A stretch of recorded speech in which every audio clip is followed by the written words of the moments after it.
time has passed since the 2008-2009 UMass Lowell hockey season came to an end. It was a pretty good season, 2016-2. A season, though, that ended with a 1-0 loss in the Hockey East Championship game. We thought now would be a good time to sit down and look back. A good time for a conversation with Riverhawk head coach Blaise MacDonald. We are presenting that conversation in two parts. So now, a conversation with Riverhawk hockey head coach Blaise MacDonald, part 2.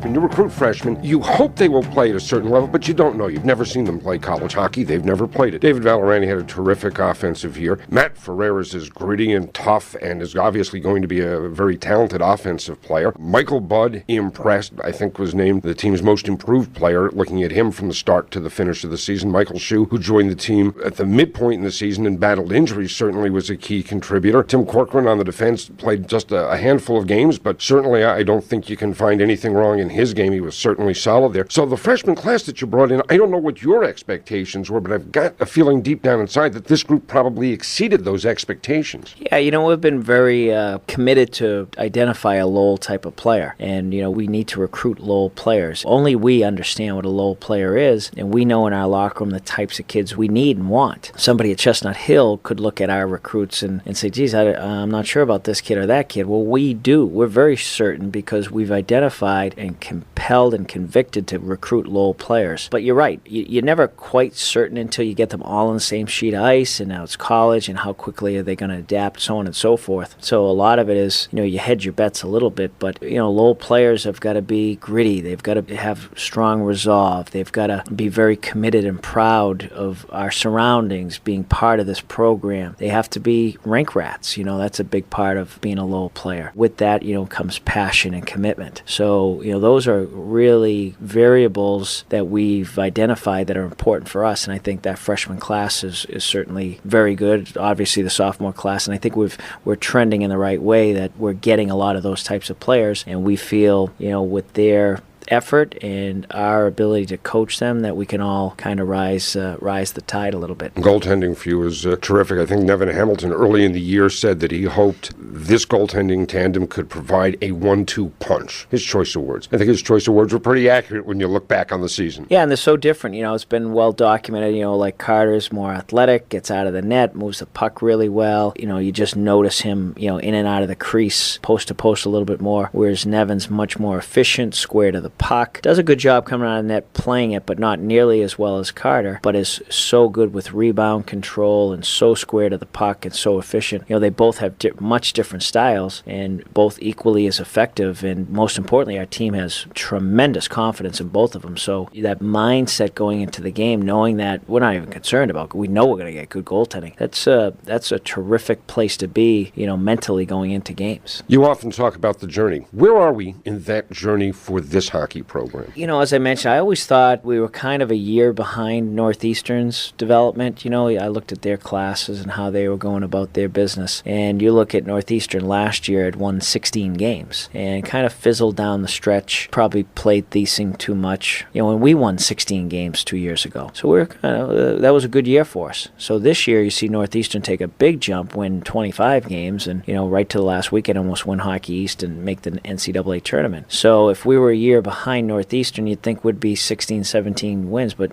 for us to get to the Hockey East championship game and win on the road and win 20 games and just be knocking on the door to get in the NCAA tournament, that's probably a little bit ahead of the journey that I had anticipated because, I wasn't certain the freshmen would contribute as well as they did. I wasn't certain Nick SCHAUS would go from 2 years of being a pretty solid, decent contributor, somewhat inconsistent in his play, to just a phenomenal defenseman this year. So we had some guys really step up. Ryan Blair did. So you're uncertain how it's going to go year from year. I do think that right now, in the spring and summer going forward, it's the first time I really feel like we can really plan. We have much more of a concrete plan moving forward. We really know our team. We know the players coming back. We know their roles. We know some chemistry. We know some team issues, all those types of things. So I think we're in a really good place here, that we have to build on this. The way we finished the season season is the way we need to start the season next year and get right through the schedule and,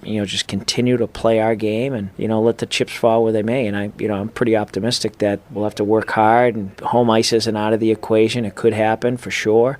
Getting back to the Garden is going to be difficult, but that definitely can happen, and get ourselves set up to go to the NCAA tournament. Does this year, the way we finished all those terrific things, get into the Garden, does that propel us into next year, or does it have little effect on next year? Oh, it's without question it propels us into next year. I mean, you can't take those experiences away from us. We'll think about that all the time, and we'll remind our team. And just like I talked about the BC game being a tangible moment, those were tangible moments, but yet left with a little bit of emptiness that, geez, we could have had more. Boy, we're watching the NCAA regionals. We could be there. We could beat any of these teams. So that's inspiration, that's motivation, that's direction throughout the summer to really see, okay, where do we maybe fall off a little bit, and where can we make sure we do a better job next year, that we put ourselves in the very best position to maybe host a playoff series, get to the Garden, and then survive and advance from there. And I guess finally, when you were a youngster, you used to go over to the Tully Forum and watch the Lowell Chiefs play, and you were in the midst of a bubbling cauldron of fans. Must have felt good to be on the bench here at the Tsongas Arena this year. During the season, we averaged about 4,500 people. There were a number of 5,000 and 6,000 attendance nights. It must have felt good to be here on the bench at the Tsongas Arena in the midst of a bubbling cauldron. It really was. I know this is a hockey region. I have 3 boys that play hockey. There's a ton of great hockey around here, and people are busy. Families are busy, but to get the students was really important. I thought our student section was phenomenal this year, and that's a credit to our athletic administration who worked really hard at getting them here. It used to be kind of an uneasy feeling to go out there and see so many empty seats and so on and so forth when our league is so competitive, in terms of fans and buildings and home ice advantage. Where this year, it was just awesome. We finished the year 2 games with Maine, great crowds, energy. We start the season with a phenomenal crowd against Providence, and we beat them handily, and they're doing the wave, and the band's great. Yeah, I just think the atmosphere is just great. And I have a lot of parents that go to the games and friends of mine, and they just like, Blaise, you can't even imagine how fun it is. We love going to the games. So, and it's the hockey, it's the entertainment, it's the whole package. And Marty Meehan stands at the front of the line in terms of creating that and committing to that type of environment. And I think it's done wonders for our university, and it gives us a sense of pride, enthusiasm, engagement that's critical. It engages our alumni, it engages our future students, it engages our present students. It's just nothing but positive things. And I, from a personal standpoint, look back to where the fights we had to try to maintain this program a couple of years ago, and I took it personal when they kept on comparing our program to Merrimack, and I am like, I don't get that. We've done a number of things Merrimack has never. They haven't made the playoffs in 5 years now. We were ranked in the top 20 for 11, 14 weeks in recent past.